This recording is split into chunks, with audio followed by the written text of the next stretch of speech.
Hi friends, நம்ம திருவண்ணாமலையிலே video போட்டுனுக்கிறதுனால இன்றைக்கி எங்கேயா டிஃப்ரெண்ட்டாக வீடியோ போடுவோன்னு வந்த இடம் தாங்க பூம்புகார். நம்ம தனியாக வரலைங்க, நம்ம பிகில் கூட வந்துட்டோம். அவர் அப்படியே பீச்சுக்கு போகணும், பயங்கரமாக ஃபன் பண்ணணும்னு சொன்னதுனால நம்மளும் பீச்சுக்கு இல்லைங்க. அப்படியே இறங்கி பார்த்தா வேறு லெவலில் இருந்துச்சுங்க. பீச்சில் நிற்கிறதுக்கே நல்லா வியூலாம் பார்க்க ரொம்ப சூப்பராக இருந்துச்சுங்க. அவர் கூட பயங்கரமாக ஃபன் பண்ணதில் டைம் போனதே தெரியல.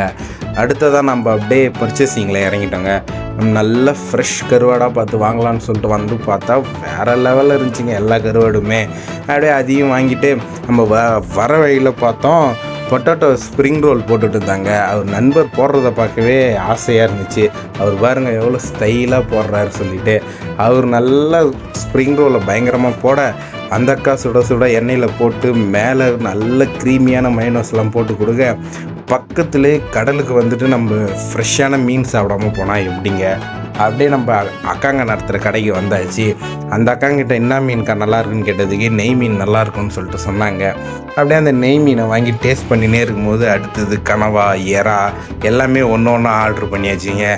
அதில் முக்கியமாக ஒரு பொடி ஒன்று போட்டு கொடுத்தாங்க. அந்த பொடி சாப்பிட்றதுக்கு வேறு லெவல் டேஸ்ட்டாக இருந்துச்சு. பிகில் எப்படா இருக்குன்னு கேட்டால் ஐயோ சாப்பிட கூட விட மாட்டேங்கிறேன்னு சொல்லிட்டு தலையிலே அடிச்சுக்கிறாங்க. அப்படியே நம்ம ஃபைனல் டச்சாக வெளியில் வரும்போது பார்த்திங்கன்னா சுட பஜ்ஜி, அப்புறம் காலிஃப்ளவர் பகோடா எல்லாமே போட்டுன்னு இருந்தாங்க. அதை அப்படியே லைட்டாக டேஸ்ட் பண்ணிவிட்டு எல்லாமே சாப்பிட்றதுக்கு நல்லா இருந்துச்சுங்க. நீங்களும் பூம்புகார் போய் இந்த மாதிரி ஃபன் பண்ணியிருந்தீங்கன்னா கமெண்டில் சொல்லுங்கள் ஃப்ரெண்ட்ஸ். தேங்க்யூ.